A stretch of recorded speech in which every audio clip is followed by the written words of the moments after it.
नित्यात्मविदां भर्तामरज्योतिषां लोकानां प्रलयोदयस्थितिविभुश्चानेकधा यश्रुतो वाचं न सदधात्मनेककिरणस्त्रैलोक्यदीपो रविः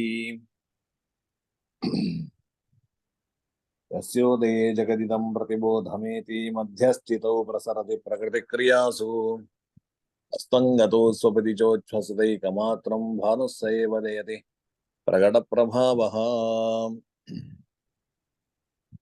ಸರಿ, ನಾವು ಮೊನ್ನೆಯಿಂದ ನವಾಂಶ ರಾಶಿ ಸಾಧನೆಯ ವಿಷಯವನ್ನು ನೋಡ್ತಾ ಇದ್ದೇವೆ. ಗ್ರಹಾಣಂ ಅಂಶಕಂ ಬಲಂ ಅಥವಾ ಸೂಕ್ಷ್ಮಂ ಅಂಶಕತೋ ಗ್ರಾಹ್ಯಂ.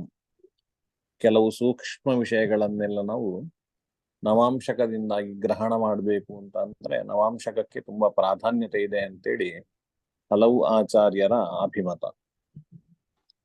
ಈ ಕಾರಣದಿಂದಾಗಿ ನವಾಂಶವನ್ನ ಕಂಡುಹಿಡಿಯುವಂಥದ್ದನ್ನ ನಾವು ಅದು ಅತಿ ಅಗತ್ಯವಾಗಿರತಕ್ಕಂಥ ವಿಷಯ. ಆದ್ರಿಂದಾಗಿ ಅದರ ಬಗ್ಗೆ ನೋಡ್ತಾ ಇದ್ವಿ.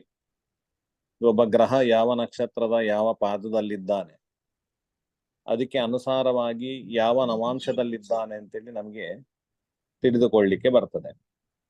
ಅದನ್ನು ಮುಂದಿನ ಕೋಷ್ಟಕವನ್ನು ನಾವು ಗಮನಿಸಿದ್ರೆ ಅದರ ತಿಳುವಳಿಕೆ ನಮಗೆ ಬರ್ತದೆ.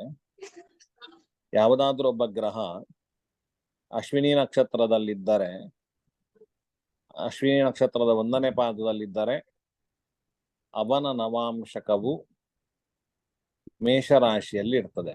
ಯಾಕೆ ಅಂತ ಹೇಳಿದ್ರೆ ಮೇಷರಾಶಿಯ ಮೊದಲನೇ ನವಾಂಶಕ ಮೇಷರಾಶಿಯಾದ್ದರಿಂದ ಆ ರೀತಿಯಲ್ಲಿ ಇರ್ತದೆ. ಹಾಗೆ ಅಶ್ವಿನಿ ನಕ್ಷತ್ರದ 4ನೇ ಪಾದದಲ್ಲಿ ಯಾರಾದ್ರೂ ಒಬ್ಬ ಗ್ರಹ ಇದ್ರೆ ಅವನ ನವಾಂಶಕವು ಕರ್ಕಾಟಕ ರಾಶಿಯಲ್ಲಿ ಬರ್ತದೆ. ಯಾಕೆ? ಮೇಷರಾಶಿಯಿಂದ ಆರಂಭ. 1ನೇ ಅಂಶಕ ಮೇಷರಾಶಿ, 2ನೇ ಅಂಶಕ ವೃಷಭ ರಾಶಿ, 3ನೇ ಅಂಶಕ ಮಿಥುನ ರಾಶಿ, 4ನೇ ಅಂಶಕ ಕರ್ಕಾಟಕ ರಾಶಿ.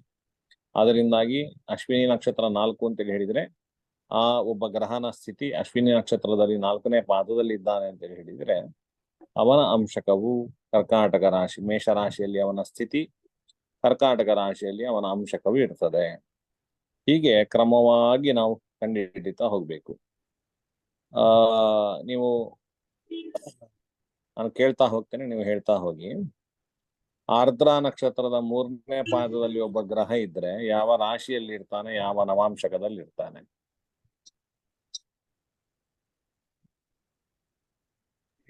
ಕುಂಭರಾಶಿಯಲ್ಲಿ. ಕುಂಭರಾಶಿಯಲ್ಲಿ ಅವನ ಆರ್ದ್ರ ನಕ್ಷತ್ರದ 3ನೇ ಪಾದ ಬರುತ್ತೆ. ನವಾಂಶ ಕುಂಭರಾಶಿಯಲ್ಲಿ. ಯಾಕೆ ಕುಂಭರಾಶಿ? ತುಲಾ ರಾಶಿಯಿಂದ ಅಲ್ಲ, ಮಿಥುನೆಯಿಂದ 11ರಲ್ಲಿ ಬರ್ತಾರಲ್ಲ ಹಾಗೆ. ಆಯ್ತು. ಇದು ನಿಮಗೆ ಸುಲಭ ಆಗ್ಲಿಕ್ಕೋಸ್ಕರ ಕೋಷ್ಟವನ್ನು ಕೊಟ್ಟಿದ್ದಾರೆ. ಈಗ ಒಂದೊಂದು ನೋಡ್ತಾ ಹೋಗುವ. ಅಶ್ವಿನಿ ನಕ್ಷತ್ರದ 1ನೇ ಪಾದ 1ನೇ ನವಾಂಶ ರಾಶಿ 1 ಅಂತ ಹಾಕಿದ್ದಾರೆ. ಇಲ್ಲಿ 1 ರಾಶಿ ಅಂತ ಹಾಕಿದ್ರೆ ಅದು ನವಾಂಶ ರಾಶಿ ಅಂತ ಹಾಕಿದ್ದಾರಲ್ಲ, ಅಲ್ಲಿ 1 ಸಂಖ್ಯೆ ಅಂತ ಹೇಳಿದ್ರೆ ಮೇಷರಾಶಿ, 2 ಅಂತ ಹೇಳಿದ್ರೆ ವೃಷಭ ರಾಶಿ, 3 ಅಂತ ಹೇಳಿದ್ರೆ ಹೇಳಿ ನೀವೇ. ಮಿಥುನ ರಾಶಿ. 4 ಕರ್ಕಾಟಕ, 5 ಸಿಂಹ, ಸಿಂಹ, ಸಿಂಹ, 6 ಕನ್ಯಾ, ಕನ್ಯಾ, 7 ತುಲಾ, 8 ವೃಶ್ಚಿಕ, 8 ವೃಶ್ಚಿಕ, 9 ಧನು, ಇನ್ನೊಬ್ರು 10 ಮಕರ, ಅಂತ ಹೇಳಿದ್ರೆ ಮಕರ, 11 ಕುಂಭ, 12 ಮೀನು. ಹೀಗೆ ಕ್ರಮವಾಗಿ. ಈಗ ಯಾವ ಒಬ್ಬ ಗ್ರಹ ರೋಹಿಣಿ ನಕ್ಷತ್ರದಲ್ಲಿ 3ನೇ ಪಾದದಲ್ಲಿ ಇದ್ದಾನೆ ಅಂತ ಹೇಳಿದ್ರೆ ಅಲ್ಲಿ ನವಾಂಶ ರಾಶಿಯಲ್ಲಿ 3 ಅಂತ ಹಾಕಿದ್ದಾರೆ. ಹಾಗಾದ್ರೆ ಅವನ ಅಂಶಕ ಎಲ್ಲಿಗೆ ಬರ್ತದೆ? ಮಿಥುನ. ಅದೇ 3 ಅಂತ ಹೇಳಿದ್ರೆ ಮಿಥುನ ರಾಶಿ. ಹೀಗೆ ಕ್ರಮವಾಗಿ. ಇದನ್ನು ನಿಮಗೆ ಅರ್ಥ ಆಗಿದೆಯಲ್ಲ, ಇದು ನೋಡ್ಕೊಂಡ್ರೆ ಆಯ್ತು. ಯಾರಿಗಾದ್ರೂ ಅರ್ಥ ಆಗ್ಲಿಲ್ವಾ ಈ ಕೋಷ್ಟಕ?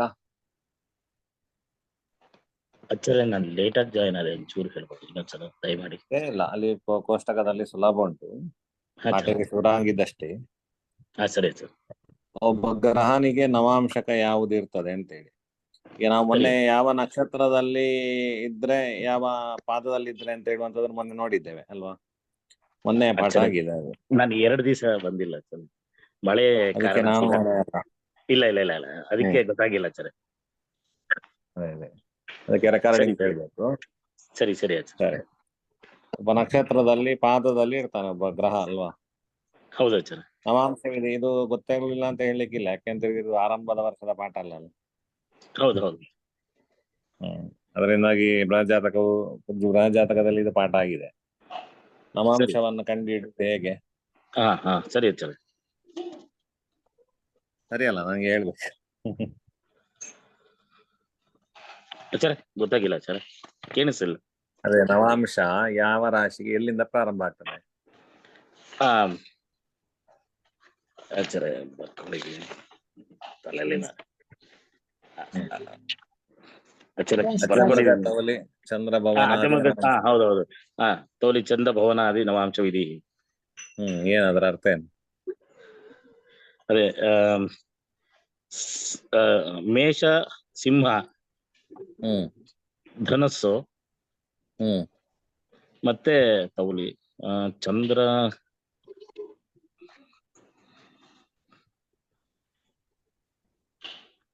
ಸರಿ, ಅದು 3 ಗ್ರಹಗಳನ್ನು ಹೇಳ್ತಾ ಹೋಗ್ತಾರ ಸರ. 3 ರಾಶಿಗಳನ್ನು. ಏನು ಅರ್ಥ ಆಗ್ಲಿಲ್ಲ, ಸ್ವಲ್ಪ ನೋಡಿ ಹೇಳಿ. ಇಲ್ಲ ಇಲ್ಲ ಆಚಾರ್ಯ, ಅದು 3 ರಾಶಿಗಳನ್ನೇ ಹೇಳ್ತಾ ಹೋಗ್ತಾರ. ಹೇಗೆ ಹೇಳೋದು ಗೊತ್ತಾಗ್ತದೆ ಸರ. ಮೇಷರಾಶಿಗೆ ಅಂಶಕ ಎಲ್ಲಿಂದ ಪ್ರಾರಂಭ ಆಗುವುದು? ಮೇಷಕ್ಕೆ ಧನಸ್ಸಿಂದ ಸರ್. ರಾಶಿಗೆ ಮೇಷಕ್ಕೆ ಧನಸ್ಸಿಂದ, ಮತ್ತೆ ವೃಷಭಕ್ಕೆ ಸಿಂಹದಿಂದ, ಆಮೇಲೆ ಮೇಷ ಅಜ ಮೃಗ ತೌಲಿ, ಕುಂಭದಿಂದ, ಮಿಥುನಕ್ಕೆ ಕುಂಭದಿಂದ, ಸಾರಿ ಕುಂಭ ಅಲ್ಲ, ಸಾರಿ ತುಲಾದಿಂದ, ಸರಿ, ಮತ್ತೆ ಕರ್ಕಕ್ಕೆ ಕರ್ಕದಿಂದ. ಒಂದು ಸರಿ ಆಯ್ತು ಇದರಲ್ಲಿ. ಯಾವ್ದು ಸರಿ ಆಯ್ತು ಗೊತ್ತಾಯ್ತಾ? ಮೇಷ ಸರಿ ಆಯ್ತು. ಕರ್ಕಾಟಕ ರಾಶಿಗೆ, ಕರ್ಕಾಟಕ ರಾಶಿಯಿಂದ ನವಾಂಶಕ ಪ್ರಾರಂಭ ಅಂತ ಹೇಳುವಂತ ಒಂದು ವಿಷಯ ಸರಿ ಆಯ್ತು. ಆಯ್ತಾ? ಇನ್ನು ಹೊಸ ನವಾಂಶ ವಿಧಿಯನ್ನ ಮಾಡ್ಬೋದು. ತಮಾಷೆ ಮಾಡುದಲ್ಲ. ಇಲ್ಲ ಸರ್, ಗೊತ್ತಾಗಿಲ್ಲ. ಕ್ಷಮಿಸಿ. ಮೇಷರಾಶಿಗೆ ಮೇಷದಿಂದ ಪ್ರಾರಂಭ. ಸರಿ ಆಚಾರ್ಯ, ಸಾರಿ ಕ್ಷಮಿಸಿ, ನಾನು ಉಲ್ಟಾ ಹೇಳಿದೆ, ಸಾರಿ ಸರ್. ಮೇಷರಾಶಿಗೆ ಮೇಷದಿಂದ, ಮೇಷ, ಸಿಂಹ ಮತ್ತು ಧನುಷ್ ರಾಶಿಗೆ ಮೇಷದಿಂದ ಅಲ್ಲ ಸರ್? ಸರಿ. ಸರಿ ಆಚಾರ್ಯ. ಮತ್ತೆ ವೃಷಭಕ್ಕೆ ಮಕರ ಅಂತಾರೆ. ಅಚ್ಚರಿ ಇದೆಯಲ್ಲ ಆಚಾರ್ಯ? ಸರಿ. ಮತ್ತೆ ಮಿಥುನ ರಾಶಿಗೆ ತುಲಾದಿಂದ ಆಚಾರ್ಯ. ಮಿಥುನಾದಿ 3 ರಾಶಿಗಳಿಗೆ ಯಾವ್ದೆಲ್ಲ? ಮಿಥುನ,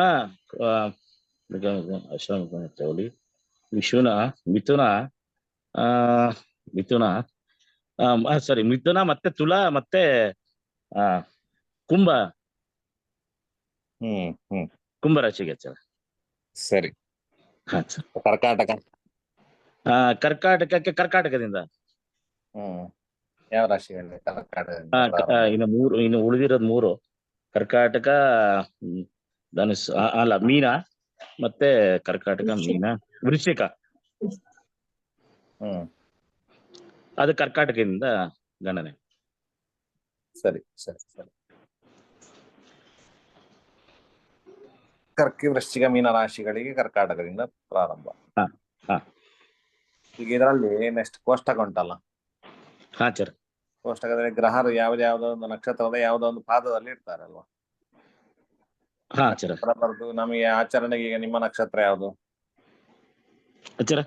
ಗೊತ್ತಾಗಿಲ್ಲ. ನಿಮ್ಮ ನಕ್ಷತ್ರ ಯಾವ್ದು? ಅನುರಾಧ ಸರ್. ಯಾಕೆ ಅನುರಾಧ ನಕ್ಷತ್ರ? ವೃಶ್ಚಿಕ ರಾಶಿ. ರಾಶಿ ಹೇಳಿದ್ದಲ್ಲ ನಾನು. ಯಾಕೆ ಅನುರಾಧ ನಕ್ಷತ್ರ ನಿಮ್ದು ಅಂತ? ಹುಟ್ಟಿರೋ ಸಮಯದಲ್ಲಿ ಇದ್ದಂತ ನಕ್ಷತ್ರ. ಅದು ಮಾತ್ರವಾ? ಈಗ ಎಲ್ಲ ಗ್ರಹರಿಗೂ ನಕ್ಷತ್ರ ಇದೆ. ರವಿ ಒಂದು ನಕ್ಷತ್ರದಲ್ಲಿ. ಈಗ ನಮಗೆ ಸ್ವಾತಿ ಮಳೆ ಹನಿ ಶುರು ಆಯ್ತಾ? ಹೌದು ಆಚಾರ. ಯಾವಾಗಿಂದ? ಅದೇ ಅದು ಪಂಚಾಂಗದ ಅದು ಇವತ್ತಿನ ಸ್ವಾತಿ ಮಳೆ ಅಂತ ಕೇಳಿದ್ದೀನಿ, ಯಾವಾಗಿಂದ ಗೊತ್ತಿಲ್ಲ. ನಿನ್ನೆಯಿಂದ ಶುರು ಆಗಿದೆ. ಸರಿ ಸರಿ ಸರ್. ಯಾಕೆ ಶುರು ಆಗಿದೆ ಅದು? ಅವತ್ತು ಸ್ವಾತಿ ನಕ್ಷತ್ರ ಇದ್ದಿದ್ದರಿಂದ ಸರ್. ಸ್ವಾತಿ ನಕ್ಷತ್ರ, ಸ್ವಾತಿ ನಕ್ಷತ್ರ, ತುಲಾ ನಿನ್ನೆ ರಾಶಿ. ಸೊ ಆಶ್ಲೇಷ ನಕ್ಷತ್ರ. ಅಲ್ಲ, ಸ್ವಾತಿ ನಕ್ಷತ್ರದಲ್ಲಿ ರವಿ ಬಂದಿರ್ತಾನೆ. ತುಲಾ ಮಾಸದಲ್ಲಿ ರವಿ ಬಂದಿರ್ತಾನೆ. ನಿಮ್ಮ ಪ್ರಶ್ನೆಗೆ ಉತ್ತರ ಎಂತ ಕೇಳಿದ್ರೆ, ನಮ್ಮ ಜನ್ಮ ನಕ್ಷತ್ರ ಹೇಗೆ ನಾವು ಗಣನೆ ಮಾಡ್ತೇವೆ ಅಂತ ಹೇಳಿದ್ರೆ, ಯಾವ ನಕ್ಷತ್ರದಲ್ಲಿ ಚಂದ್ರ ಇರ್ತಾನೆ ಚಂದ್ರ ಅದರಲ್ಲಿ ಇರ್ತಾನೆ, ನಾವು ರಾಶಿ ಗಣನೆ ಮಾಡ್ತಾ, ಇದು ನಕ್ಷತ್ರ ರಾಶಿ. ನಮ್ಮ ಜನ್ಮ ಹೌದು, ನಕ್ಷತ್ರ. ಈಗ ಮತ್ತೆ ಯಾವ ಗಣನೆಯಲ್ಲಿ ಸೂರ್ಯ ಇರ್ತಾನೆ ಅದು ಮಹಾ ನಕ್ಷತ್ರ ಸೂರ್ಯ, ಆಗ್ತದೆ, ಮಳೆ ಮಳೆ ನಕ್ಷತ್ರ. ನಕ್ಷತ್ರ. ಹಾಗೆ ಹ. ಹಾಗೆ ಹಾಗಾಗ್ತದೆ. ಈಗ ರವಿ ಇರುವ ನಕ್ಷತ್ರ ಹಾ ಸರ್. ಸ್ವಾತಿ ಮಳೆ ಆದ್ರಿಂದ ನಕ್ಷತ್ರ. ನಿನ್ನೆ ಸ್ವಾತಿ ನಕ್ಷತ್ರಕ್ಕೆ ರವಿ ಪ್ರವೇಶ ಆಗಿದ್ದಾನೆ. ಹಾ ಸರ್. ಎಲ್ಲ ಗ್ರಹರು ಕೂಡ ಒಂದೊಂದು ನಕ್ಷತ್ರದಲ್ಲಿ ಸಂಚಾರ ಮಾಡ್ತಾರೆ. ಸರಿ ಸರ್. ಎಲ್ಲಾ ಗ್ರಹರು ನಕ್ಷತ್ರವನ್ನು ಬಿಟ್ಟಿಲ್ಲ. ಯಾಕೆಂದ್ರೆ 12 ರಾಶಿಯಲ್ಲಿ ಮಾಡ್ಬೇಕಾಗಿದ್ರೆ ನಕ್ಷತ್ರದಲ್ಲಿಯೇ ಇರ್ತದೆ. ಎಲ್ಲ 12 ರಾಶಿಗಳಿಗೂ ನಕ್ಷತ್ರ ಉಂಟಲ್ವಾ? ಹೌದು ಸರ್. ಅದರಿಂದಾಗಿ ನಮಗೆ ಸೂರ್ಯನ ನಕ್ಷತ್ರವನ್ನು ಮಹಾ ನಕ್ಷತ್ರ ಅಂತ ಪರಿಗಣನೆ ಮಾಡ್ತೇವೆ, ಸರಿ. ಅಥವಾ ಮಳೆಯ ನಕ್ಷತ್ರ ಅಂತ ಪರಿಗಣನೆ ಮಾಡ್ತೇವೆ. ಹಾ. ಇನ್ನು ಚಂದ್ರನ ನಕ್ಷತ್ರ ನಮ್ಮ ಜನ್ಮ ನಕ್ಷತ್ರ ಅಂತ ಪರಿಗಣನೆ ಮಾಡ್ತೇವೆ. ಹಾ. ನಮ್ದು ಯಾಕೆ ನಿಮ್ದು ಅನುರಾಧ ನಕ್ಷತ್ರ ಅಂತ ಹೇಳಿದ್ರೆ, ಹಾ. ನೀವು ಹುಟ್ಟುವಂತ ಸಂದರ್ಭದಲ್ಲಿ ಅನುರಾಧ ನಕ್ಷತ್ರದಲ್ಲಿ ಬೇರೆ ಯಾರು ಗ್ರಹ ಇದ್ದದ್ದಲ್ಲ, ಚಂದ್ರ. ಚಂದ್ರ ಇದ್ದ. ಚಂದ್ರ ಹಾ ಸರಿ ಸರಿ ಸರಿ, ಗೊತ್ತಾಯ್ತಾಯ್ತು. ಹಾ ಸರ್. ಹಾಗೆ ಕುಜನು ಯಾವುದೋ ಒಂದು ನಕ್ಷತ್ರದಲ್ಲಿ ಇರ್ತಾನೆ. ಎಲ್ಲಾ ಹಾ. ಗ್ರಹರಿಗೂ ಗುರುವು ಒಂದು ನಕ್ಷತ್ರದಲ್ಲಿ ಇರ್ತಾನೆ, ಯಾವುದೊಂದು ಪಾದದಲ್ಲಿ ಇರ್ತಾನೆ. ಸರಿ. ಈ ನಕ್ಷತ್ರ ಪಾದಗಳನ್ನ ತಿಳ್ಕೊಂಡ ಮೇಲೆ ಹಾ. ನಮಗೆ ಅವರ ರಾಶಿಯ ನವಾಂಶವನ್ನು ಕಂಡುಹಿಡಬೇಕು, ಯಾವ ರಾಶಿಯಲ್ಲಿದ್ದಾರೆ, ಯಾವ ನವಾಂಶದಲ್ಲಿದ್ದಾರೆ ಅಂತ. ಸರಿ ಸರ್. ಅದಕ್ಕೋಸ್ಕರ ಪಾಠದಲ್ಲಿ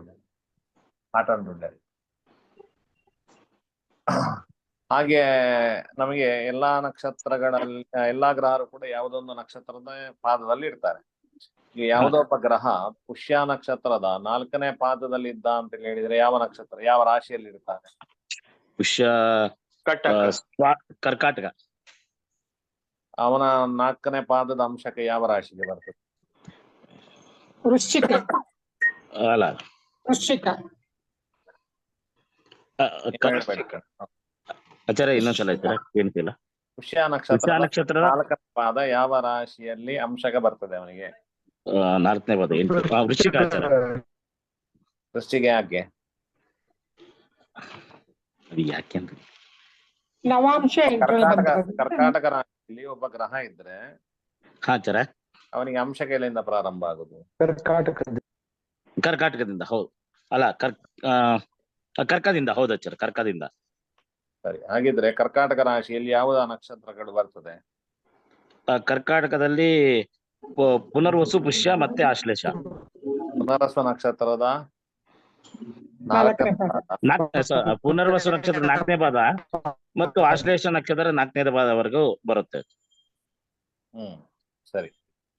ಹಾಗಿದ್ರೆ ಈಗ ಪುನರಸ್ವ ನಕ್ಷತ್ರ 4ನೇ ಪಾದ ಕರ್ಕಾಟಕ ರಾಶಿ ಎಷ್ಟೇ ಅಂಶಕ ಅದು? 4ನೇದು ಅಂದ್ರೆ ಕರ್ಕಾಟಕನೇ ಆಗ್ತದೆ. ಕರ್ಕಾಟಕನೇ ಮೊದಲನೇ ಅಂಶಕ ಅದು. ಕರ್ಕಾಟಕ ರಾಶಿಯ ಮೊದಲನೇ ಅಂಶಕ ಪುನರಸ ನಕ್ಷತ್ರದ 4ನೇ ಪಾದ. ಅರ್ಥಾತ್ ಕರ್ಕಾಟಕ ರಾಶಿಯ ಮೊದಲನೇ ಅಂಶಕ ಕರ್ಕಾಟಕ ರಾಶಿಯಲ್ಲೇ ಬರ್ತದೆ. ಹಾ. ಪುಷ್ಯ ನಕ್ಷತ್ರದ 4ನೇ ಪಾದ ಅಂತ ಹೇಳಿದಾಗ ಕರ್ಕಾಟಕ ರಾಶಿ ಎಷ್ಟನೇ ಅಂಶಕ ಆಗ್ತದೆ ಅದು? ಕರ್ಕಾಟಕ ರಾಶಿಯ 8ನೇ ಅಂಶಕ ವೃಶ್ಚಿಕ. ವೃಶ್ಚಿಕಕ್ಕೆ ಬರುತ್ತೆ. ವೃಶ್ಚಿಕ. ವೃಶ್ಚಿಕಕ್ಕೆ ಬೇಡ, ಕೇಳಿದ್ದು ಎಷ್ಟನೇ ಅಂಶಕ? ಪುಷ್ಯ ನಕ್ಷತ್ರದ 4ನೇ ಪಾದ ಅಂತ ಹೇಳಿದ್ರೆ ಕರ್ಕಾಟಕದ 5ನೇ ಅಂಶ. 5ನೇ ಅಂಶ. ಹಾಗಿದ್ರೆ ಸುಲಭ ಉಂಟು, ಅಲ್ಲಿ 8 ಅಂತ ಕೊಟ್ಟಿದ್ದಾರೆ, ಅದು ನೋಡಿ ಪಕ್ಕ ಬಿಡ್ಬೋದು ನಿಮ್ಮ ಅಂಶಕವನ್ನ ಪುಸ್ತಕದಲ್ಲಿ. ಅಲ್ಲ ಅಲ್ಲ, ಇದು 5ನೇ ಅಂಶಕ ಬರುತ್ತೆ. ಅದೇ ಸರಿ, 5ನೇ ಅಂಶಕ. ಆದ್ರೆ 5ನೇ ಅಂಶಕ ಬಂದ್ರೆ ಯಾವ ರಾಶಿಗೆ ಬರ್ತದೆ 5ನೇ ಅಂಶಕ ಕರ್ಕಾಟಕ ರಾಶಿಯಲ್ಲಿ? ಅದೇ ಅದೇ ಇದು ವೃಶ್ಚಿಕ. ಸರಿ, ಅಲ್ಲಿ 8 ಅಂತ ಹಾಕಿದಾರ? ಪುಷ್ಯ 4 ಅಂತ ಹಾಕಿ 8 ಅಂತ ಹಾಕಿದಾರ ಎದುರುಗಡೆ? ಪುಷ್ಯ 4. ಹೌದು ಆಚಾರ, ಹಾಕಿದ್ದಾರೆ. ಅದರಿಂದಾಗಿ ಸುಲಭವಾಗಿ ನಾನು ಪಕ್ಕನೆ ನೀವು ಹುಷ ಹಾ, ಹಾ, ನಕ್ಷತ್ರ ಹಾ, ಹಾ. 4 ಪಾದ ಅಂತ ಹೇಳಿದ ತಕ್ಷಣ 8 ವೃಶ್ಚಿಕ ರಾಶಿ. ಯಾವ ರಾಶಿ ಅಂತ ಕೂಡ್ಲೆ ಹೇಳಿ ಬಿಡ್ಬೋದು. ಹಾ, ಸರಿ ಪೂರ್ವಭಾದ್ರ ಸರಿ. ನಕ್ಷತ್ರದ 1ನೇ ಪಾದ ಎಲ್ಲಿ ಬರ್ತದೆ? ಪೂರ್ವಭದ್ರ, ಉತ್ತರಭದ್ರ, ಪೂರ್ವಭದ್ರ 1ನೇ ಅಂಶ ಅಂದ್ರೆ ಇದು ಕುಂಭರಾಶಿ. ಅಲ್ಲಿ ಇದು ಇದೆಯಲ್ಲ, ಕೇಳಿಸ್ತಿಲ್ಲ. ಕೋಷ್ಟಕವನ್ನ ನೋಡಿ. ಹಾ ಆಚಾರ್ಯ ಸಿಕ್ತ ಆಚಾರ್ಯ. ಆಚಾರ್ಯ ಏನ್ ಕೇಳಿಸ್ತಿಲ್ಲ ನನಗೆ. ಬೇರೆಯವರೆಲ್ಲ ಮ್ಯೂಟ್ ಮಾಡ್ತೀರಾ? ನಮ್ಗೆ ಅದೇ. ಏನು ಕೇಳಿಸ್ತಾ ಇಲ್ಲ, ಡಿಸ್ಟರ್ಬೆನ್ಸ್ ಇದೆ. ಪೂರ್ವಭದ್ರಾ ನಕ್ಷತ್ರ ಕುಂಭರಾಶಿಯಲ್ಲಿ ಬರೆದು ಅಲ್ಲಿ 1ನೇ ಪಾದ ಅಂತ ಹಾಕಿದ್ಮೇಲೆ ಎದುರುಗಡೆ 1 ಅಂತ ಬರೆದಿದ್ದಾರೆ. ಹಾಗಿದ್ರೆ ಹೌದಾ ಆ ಸರ್? ಪೂರ್ವಭದ್ರಾ ನಕ್ಷತ್ರದ 1ನೇ ಪಾದ ಮೇಷರಾಶಿಯಲ್ಲಿ ಬರ್ತದೆ ಅಂತ ಸ್ಪಷ್ಟ ಆಯ್ತು. ಆಯ್ತಾ? ಹಾ ಸರ್. ಅದೇ ಸುಲಭದಲ್ಲಿ ಉಂಟು. ನಾವು ಮುಂದಕ್ಕೆ ಹೌದು. ಪಾಠಕ್ಕೆ ಹೋಗುವ. ಸರಿ ಸರ್. ಎಲ್ಲರಿಗೂ ಅರ್ಥ ಆಗಿದ್ರೆ ಅರ್ಥ ಆದವರು ಹೇಳುದು ಬೇಡ, ನನಗೆ ಅರ್ಥ ಆಗದಿದ್ರೆ ಯಾರಾದ್ರೂ ಹೇಳಿ. ಯಾಕೆಂತ ಹೇಳಿದ್ರೆ ಅವರಿಗೆ ಇಂಪಾರ್ಟೆಂಟ್ ವಿಷಯಗಳೆಲ್ಲ ಅರ್ಥ ಆಗದಿದ್ರೆ ದಾಕ್ಷಿಣ್ಯ ಬಿಟ್ಟು ಹೇಳಿ. ಆಯ್ತಾ? ಧನ್ಯವಾದ ಸರ್. ಅರ್ಥ ಆಗದಿದ್ದವರು ಮಾತ್ರ ಅನ್ಮ್ಯೂಟ್ ಮಾಡಿ. ಅರ್ಥ ಆದವರೆಲ್ಲ ಮ್ಯೂಟ್ ಮಾಡ್ಕೊಳ್ಳಿ. ಆಚಾರ್ಯ ಕೊನೆಯ ಭಾಗ ಸರಿಯಾಗಿ ಕೇಳಿಸ್ಲಿಲ್ಲ, ಡಿಸ್ಟರ್ಬೆನ್ಸ್ ಇತ್ತು. ಯಾವ ಅದು- ಮಾತು? ನೀವು ಶುರು ಮಾಡಿದ್ರಲ್ಲ ಪೂರ್ವಭದ್ರ ಯಾವ ರಾಶಿಯಲ್ಲಿದೆ, ಅದೇ. ಮೊದಲನೇ ಉದಾಹರಣೆ ವೃತ್ತ ಅಂತ ಹೇಳಿ ಅದು ಎಲ್ಲಿ? ಹಾ ರೇವತಿ ನಕ್ಷತ್ರ 3ನೇ ಪಾದದಲ್ಲಿ ಒಬ್ಬ ಗ್ರಹ ಇದ್ದಾನೆ. ಹಾ ರೇವತಿ ನಕ್ಷತ್ರದ 3ನೇ ಪಾದ. ಅವನ ಅಂಶಕ ಯಾವ ರಾಶಿಗೆ ಬರ್ತದೆ ಅಂತ ನೀವು ಹೇಳಿ. ಮೀನದಲ್ಲಿದೆ. ರೇವತಿ ನಕ್ಷತ್ರದ 3ನೇ ಪಾದ, ಹಾ ಮೀನ ರಾಶಿಯಲ್ಲಿ ಗ್ರಹ ಇದ್ದಾನೆ. ಹೌದು. ಅಂಶಕ ಯಾವ ರಾಶಿಗೆ ಬರ್ತದೆ? ಅಂಶಕ ಅದೇ ಅಲ್ವಾ, ಮೀನಾನೇ ಅಲ್ವಾ? ಅಲ್ಲ, ಬೇರೆ ಯಾರು ಹೇಳ್ಬೇಡಿ ನಮ್ದು. ಆಯ್ತಾ? ಹೇಗೆ ಕಂಡು ಹಿಡಿಯುದು ಹೇಗೆ? ಅಂಶಕ ಅನ್ನೋದು ಯಾವ ರಾಶಿಯಲ್ಲಿರುತ್ತೆ ಅದು ಫಸ್ಟ್, ಆಮೇಲೆ ನವಾಂಶಕ ಅನ್ನೋದು ಅಲ್ಲಿಂದ 9ನೇದು ಅಂತ ನನ್ನ ತಿಳುವಳಿಕೆ. ಈಗ ಒಬ್ಬೊಬ್ಬ ಗ್ರಹ, ಈಗ ಅಶ್ವಿನಿ ನಕ್ಷತ್ರದಲ್ಲಿ ಒಬ್ಬ ಗ್ರಹ ಇದ್ರೆ 1ನೇ ಪಾದದಲ್ಲಿ ಇದ್ರೆ ಅವನ ಅಂಶಕ್ಕೆ ಎಲ್ಲಿಗೆ ಬರ್ತದೆ? ಮೇಷ. ಯಾಕೆ ಮೇಷಕ್ಕೆ ಬರ್ತದೆ? ಅದರಲ್ಲಿ 4 ಪಾದ ಅಶ್ವಿನಿದು ಮೇಷದಲ್ಲೇ ಇರುತ್ತೆ. ಮೊದಲನೇ ಅಂಶಕ ಮೇಷ. 2ನೇ ಅಂಶಕ ಮೇಷರಾಶಿ. 2ನೇ ಅಂಶಕ ಮೇಷರಾಶಿ 2ನೇ ಅಂಶಕವಾಗುವುದು ಅಶ್ವಿನಿ ಪಾದದ 2ನೇ ಹೌದು, 2ನೇ ಪಾದ. ಅಥವಾ ಆಗ್ಬೋದು. ಎಲ್ಲಿ ಬರ್ತದೆ? ಎಲ್ಲಿ ಬರುತ್ತೆ ಅಂದ್ರೆ ಮೇಷರಾಶಿಯಲ್ಲೇ ಬರುದಿಲ್ವಾ? ಮೇಷರಾಶಿಯಲ್ಲಿ 1ನೇ ಅಂಶಕ ಬಂತು. 2ನೇ ಅಂಶಕ ಓ ಗೊತ್ತಿಲ್ಲ. ಮೇಷದಿಂದ ಅಂಶಕ ಪ್ರಾರಂಭ.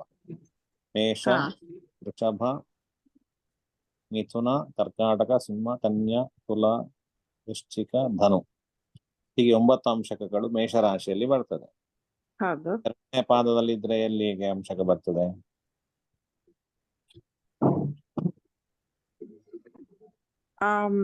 ನವಾಂಶ ಮಕರ ಆಗುತ್ತೆ. ಆಗ ಒಂದು ಮುಂದೆ ಹೋಗ್ಬೇಕಾ, 9 ಆದ್ಮೇಲೆ 10ನೇದು ಅಂತ? ಅಲ್ಲ, 2 ಅಂತ ಹೇಳಿದ್ರೆ ಮೇಷರಾಶಿಯಲ್ಲಿ 2ನೇ ಅಂಶಕ ವೃಷಭ ರಾಶಿ, 3ನೇ ಅಂಶಕ ಮಿಥುನ ರಾಶಿಗೆ, 4ನೇ ಅಂಶಕ ಕರ್ಕಾಟಕ ರಾಶಿ. ಓ ಕ್ರಮ ಗೊತ್ತಾಗ್ತದಾ? ಮೇಷ, ವೃಷಭ, ಮಿಥುನ. ಸರಿ. ಹಾ, ಆ ಟೇಬಲ್ ನೋಡ್ತಾ ಇದ್ದೀನಿ ನಾನು. ಹಾ, ಟೇಬಲ್ ಬೇಡ, ಈಗ ನಂಗೆ ರಾಶಿ ಬಾಯಿಪಾಠ ಹೇಳ್ಬೇಕು. 12 ರಾಶಿಗಳನ್ನು. ಮೇಷ, ವೃಷಭ, ಮಿಥುನ, ಕರ್ಕಾಟಕ, ಸಿಂಹ, ಕನ್ಯಾ, ತುಲಾ, ವೃಶ್ಚಿಕ, ಮಕರ, ಕುಂಭ, ಮೀನ. ಧನು. ನೀನು ಬೇರೆ ಯಾರು ಅನ್ಮಿಟ್ ಮಾಡಬೇಡಿ. ಧನು ಬಿಟ್ಟೋಯ್ತಲ್ಲ ನಿಮ್ಗೆ. ಕರೆಕ್ಟ್. ವೃಶ್ಚಿಕ ಆದ್ಮೇಲೆ ಧನು, ವೃಶ್ಚಿಕ ಆದ್ಮೇಲೆ ಹೀಗೆ ನೋಡಿದಾಗ ನಮಗೆ ಇದು 12 ರಾಶಿಗಳಲ್ವಾ? ಹೌದು. ಒಂದೊಂದು ರಾಶಿಗಳಲ್ಲಿ ಒಂದೊಂದು ರಾಶಿಗಳಲ್ಲಿ 9 ನವಾಂಶಗಳು ಇರ್ತದೆ. ಒಂದು ರಾಶಿಯಲ್ಲಿ ಎಷ್ಟು ನಕ್ಷತ್ರಗಳು ಇರ್ತದೆ? 3. 2.25 ನಕ್ಷತ್ರಗಳು ಇರ್ತದೆ. ಹಾಗೆ ಪಾದ ತಗೊಂಡು ಹೌದು. ಎರಡರದ್ದು 4 ಪಾದ ಇದ್ದು ಇನ್ನೊಂದರದ್ದು 1. ಹಾಗೆ ಸರಿ. ಹಾಗೆ ಆಶ್ಲೇಷ ನಕ್ಷತ್ರ ಯಾವ ರಾಶಿಗೆ ಬರ್ತದೆ? ಕೋಷ್ಟಕ ನೋಡ್ಬೋದಲ್ಲ? ನೋಡಿದ್ರೆ ತರ ಸುಲಭ. ಆಶ್ಲೇಷ ಕರ್ಕಾಟಕದಲ್ಲಿದೆ 4 ಪಾದ. ಸರಿ ಸರಿ, 4 ಪಾದಗಳು ಕರ್ಕಾಟಕದಲ್ಲಿ ಇರ್ತದೆ. ಹಾಗೆ ಒಬ್ಬ ಗ್ರಹನ ಸ್ಥಿತಿಯಿಂದ ನಮಗೆ ನಕ್ಷತ್ರ ನವಾಂಶಗಳನ್ನ ಕಂಡುಹಿಡಿಬೇಕು. ಅದಕ್ಕೆ ಸುಲಭ ಆಗ್ಲಿಕ್ಕೋಸ್ಕರ ಒಂದು ಕೋಷ್ಟಕ ಕೊಟ್ಟಿದ್ದ 57ನೇ ಪೇಜಲ್ಲಿ. ಎಲ್ಲ ಗ್ರಹರು ಕೂಡ ಒಂದೊಂದು ನಕ್ಷತ್ರದ ಒಂದೊಂದು ಪಾದದಲ್ಲಿ ಇರ್ತಾರೆ. ಹೌದು. ಈಗ ಪುನರಸು ನಕ್ಷತ್ರದಲ್ಲಿ 1ನೇ ಪಾದ ಅಂತೇಳಿ ಬಂದಾಗ ಯಾವ ರಾಶಿಯಲ್ಲಿ ಬರ್ತದೆ? ಪುನರಸು ನಕ್ಷತ್ರ 1ನೇ ಪಾದ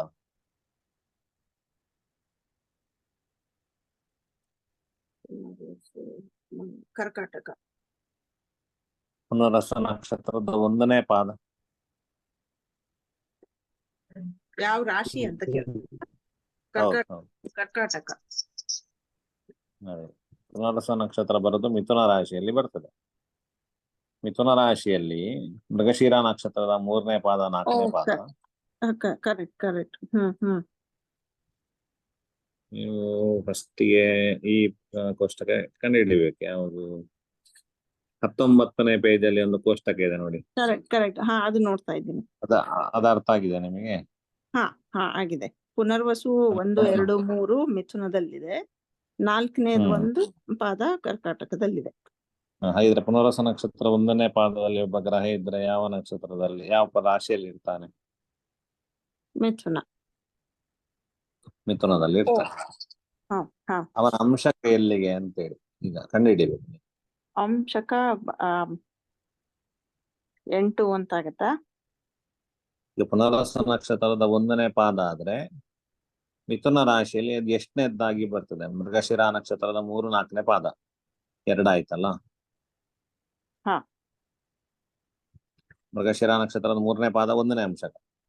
ಮೃಗಶಿರ ನಕ್ಷತ್ರದ 4ನೇ ಪಾದ ಮಿಥುನ ರಾಶಿಯಲ್ಲಿ 2ನೇ ಅಂಶಕ. ಆರ್ದ್ರ ನಕ್ಷತ್ರದ 1ನೇ ಪಾದ 3ನೇ ಅಂಶಕ. ಆರ್ದ್ರ ನಕ್ಷತ್ರದ 2ನೇ ಪಾದ 4ನೇ ಅಂಶಕ. ಆರ್ದ್ರ ನಕ್ಷತ್ರದ 3ನೇ ಪಾದ 5. ಆರ್ದ್ರ ನಕ್ಷತ್ರದ 4ನೇ ಪಾದ 6.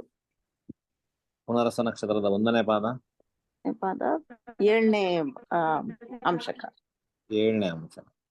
ಮಿಥುನ ರಾಶಿಯಲ್ಲಿ 7ನೇ ಅಂಶಕ ಎಲ್ಲಿಗೆ ಬರ್ತದೆ? ಮಿಥುನ ರಾಶಿಯಲ್ಲಿ ಅಂಶಕ ಪ್ರಾರಂಭ ಆಗುವುದು ಎಲ್ಲಿಂದ? ಬೇರೆ ಎಲ್ಲ ಇದು ಮಾಡ್ಕೊಳ್ಳಿ, ಮ್ಯೂಟ್ ಮಾಡ್ಕೊಳ್ಳಿ. ಈಗ ನಾನು 57ನೇ ಪೇಜಲ್ಲಿ ನೋಡ್ಬೇಕಾ? ಈಗ ಬೇಡ, ನೋಡ್ಬೇಡ. ನಿಮಗೆ ಅಂಶಕ ಪ್ರಾರಂಭ ಆಗೋದು ಹೇಳಿದ್ದೇವಲ್ಲ. ಒಂದೊಂದು ರಾಶಿಗೆ ಒಂದೊಂದು. ಮೇಷ ರಾಶಿಗೆ ಮೇಷದಿಂದ ಅಂಶಕ ಪ್ರಾರಂಭ. ವೃಷಭ ರಾಶಿಗೆ ಮೃಗ ಅಂತ ಹೇಳಿದ್ರೆ ಮಕರ ರಾಶಿಯಿಂದ ಪ್ರಾರಂಭ. ತುಲಾ ರಾಶಿಗೆ ತುಲಾ ರಾಶಿಯಿಂದ ಪ್ರಾರಂಭ ಇರುವಂತ ಒಂದುವೇ ಅಷ್ಟೇ.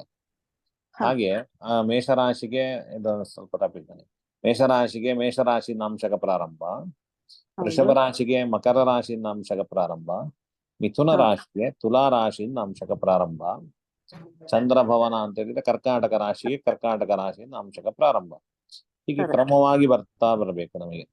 ಇನ್ನು ಸಿಂಹ ರಾಶಿಗೆ ಮೇಷದಿಂದ, ಕನ್ಯಾ ರಾಶಿಗೆ ಮಕರದಿಂದ, ತುಲಾ ರಾಶಿಗೆ ತುಲೆಯಿಂದ, ವೃಶ್ಚಿಕ ರಾಶಿಗೆ ಕರ್ಕಾಟಕ.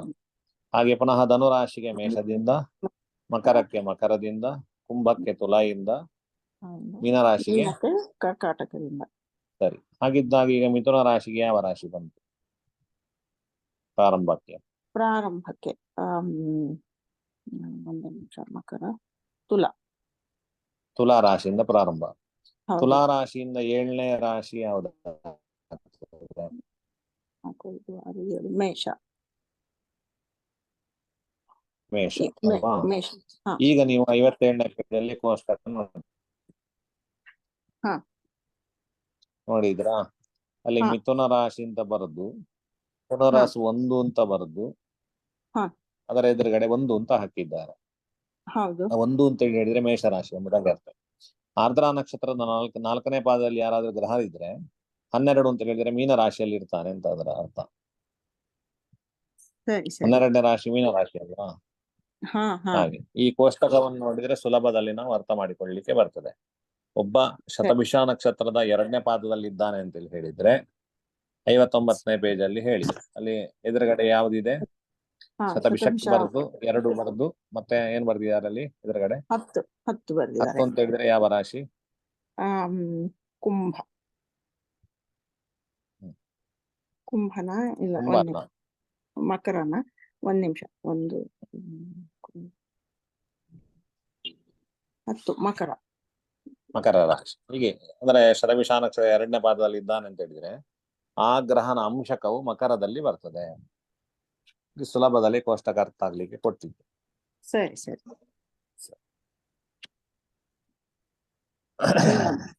ಹ್ಮ್ ಧನ್ಯವಾದಗಳು ಆಚಾರ್ಯ. ಇಷ್ಟೊತ್ತು ಒಬ್ಬರಿಗೆ ಹೇಳ್ಕೊಟ್ಟಿದ್ದ. ಇಲ್ಲ ತೊಂದ್ರೆ ಇಲ್ಲ. ಯಾಕಂದ್ರೆ ಕೆಲವು ಬೇ- ಕರೆಕ್ಟ್ ಆಗಿ ಅರ್ಥ ಆದ್ರೆ ಮತ್ತೆ ಮುಂದಕ್ಕೆ ಅರ್ಥ ಆಗ್ತದೆ.